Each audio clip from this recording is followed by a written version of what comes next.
So today I'm going to switch it up and work on a color chart. I'm going to show you how I like to do color charts, and this is going to be with watercolor. I used only watercolor for like 25 years, and then I went into mixed media, which I love. So recently I've gotten my watercolors out, and I'm trying to get used to those again. And so I want to do a color chart, which I've done these color charts with other supplies, but this is a really fun way to play with your supplies and mix watercolors to see what colors you get. So the way I do mine is I cut a 9x9 sheet of nice paper. This is my nice 80-pound drawing paper. And I'm just going to start in the center, and I'm going to put a circle, and I'm going to double circle it. It's not perfect, but I like the double circle look. And this is going to be my alizarin. And then I'm going to mix it with different colors. And so I'm going to put 1, 2, 3. I'm going to mix alizarin with a color, and then I'm going to add a little bit more of that color, and then I'm going to add the complement to see what I get. So I've been having a lot of fun. I bought some palettes. Well, these are like little trays. This is a tray, and it's got these little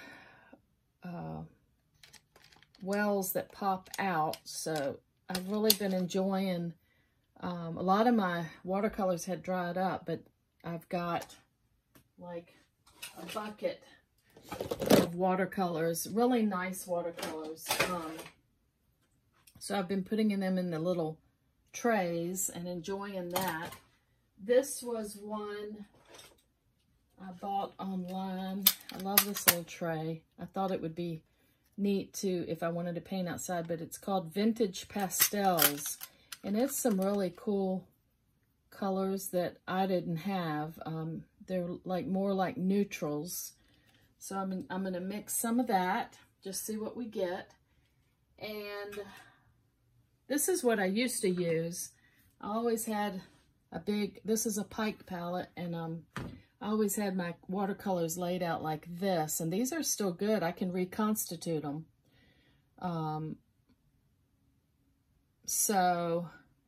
But I thought these would be fun. So I got that one. I got the pastels, and then I also got this little landscape. And it's also got the removable little wells there, so I can use that. So anyway, though, today I'm going to show you how I do my color chart. So I just really, I like a double circle because it doesn't look like I was trying to do. I could, you know, I could make a stencil and do it perfectly, but I really just like having fun with it. So I'm going to do 1, 2, 3 there. 1, 2, 3, and 1, 2, 3. 1, 2, 3. 1, 2, 3.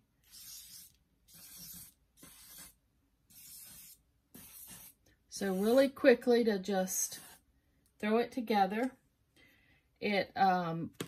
I'm using a Sharpie because the paint won't move it, and I think that looks cool already. So what I'm going to do, like I said, this is alizarin. So I've got alizarin in this little palette. I've got it in my regular palette too, but I'm going to take the alizarin and I'm going to put it in this center circle. And I paint upright because if I try to sit and paint on a table, it ends up making my back hurt. So This is also a good way to, with watercolor, it's so much dependent on how much you have on your brush, how much paint. Like right now I can add some more alizarin, see what it does. I can just kind of play with, see what that does when I add it to wet paint. All right, so there's my alizarin, and I think I'm going to start out by mixing it with manganese. I've got my manganese blue right there.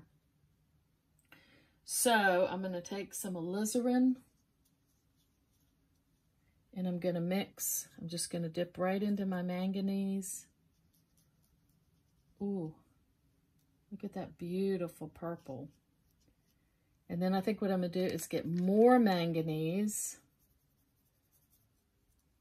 And I can just kind of mix these around. And like I said, you can play with how much paint's on your brush.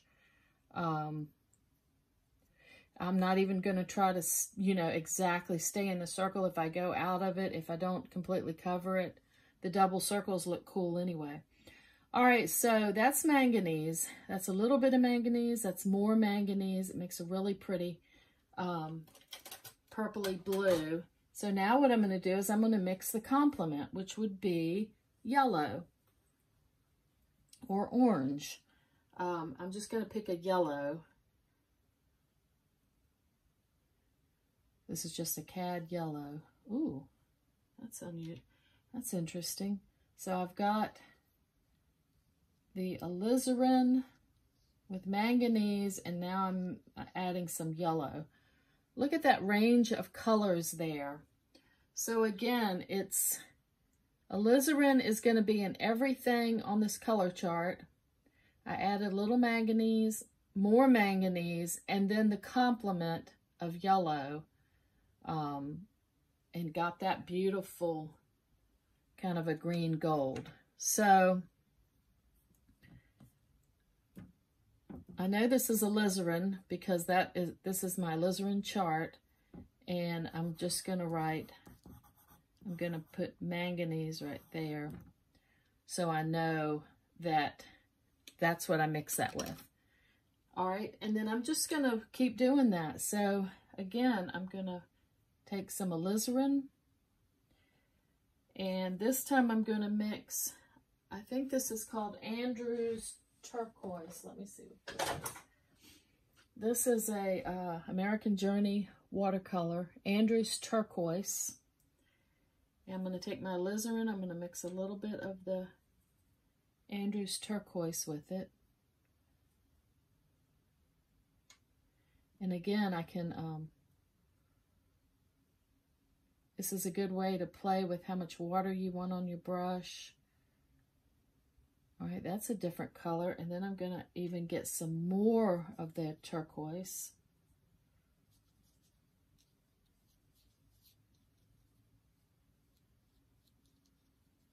Play with that. Okay, and that again is kind of a blue. So I'm gonna add yellow ochre to it.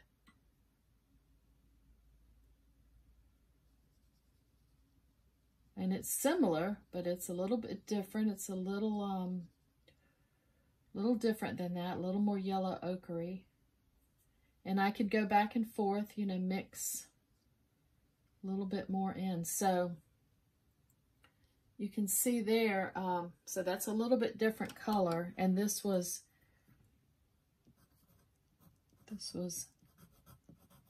Andrew's Turquoise. And if I want to put the complement, this was cad yellow, and this was yellow ochre.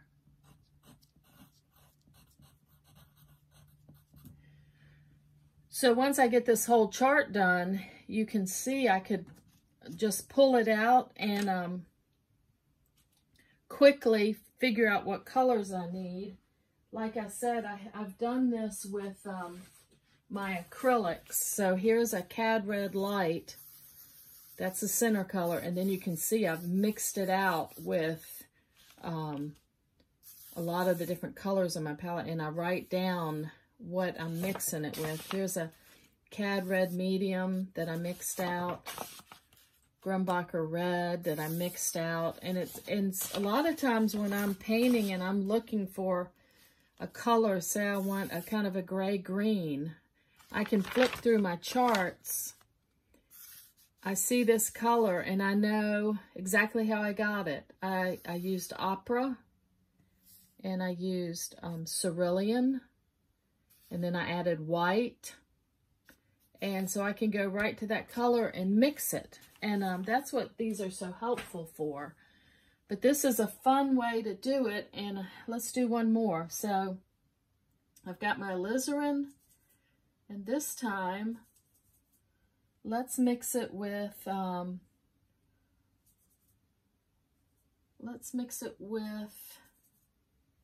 some Cad Yellow. See what we get. We should get kind of an orange. So that's Cad Yellow. Let's add a little more Cad Yellow.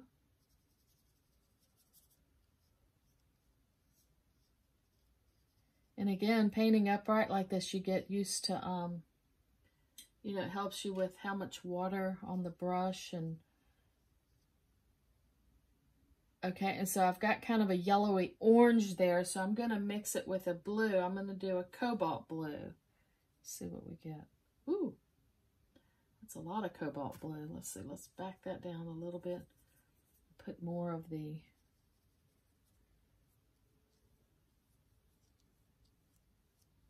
All right, that's interesting. So that was alizarin with Cad Yellow, a little bit more Cad Yellow, and then cobalt blue. I love that color. It's kind of a dirty gray blue, which is really pretty. At this point, I could take a little more yellow and add right into here. See what it does. Like I said, it's good practice to figure out paint to water ratio. And so, and then I'd write on here, so I know that's alizarin. I mixed it with Cad Yellow, and then this was cobalt.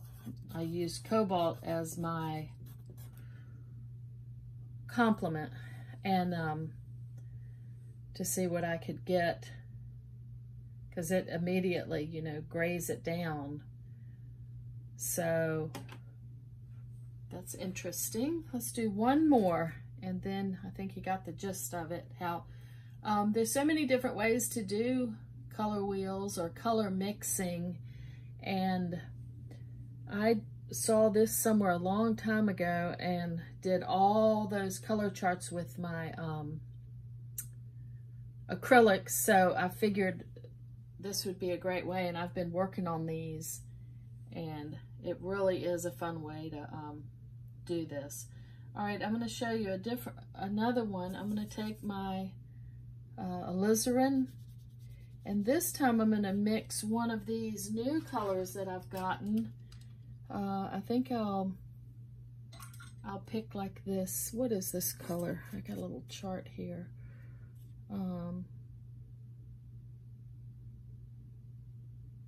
Let's mix it with this stone gray right there. That's what this is called. So I'm going to take some of the stone gray. I'm going to mix it with the alizarin. That's pretty. I'll get a little more stone gray. A little bit of a alizarin. Try to change it up a little bit. Yeah, that's a little, let's see, a little more of the stone gray. So this would be a new color for me because this is a very neutral palette. And now that's sort of a gray, so what would be cool to mix with that? It was grayish blue. Let's mix some yellow with that. I'll just do the Cad Yellow and see what we get. So I'm mixing the complement. Ooh, that's a really pretty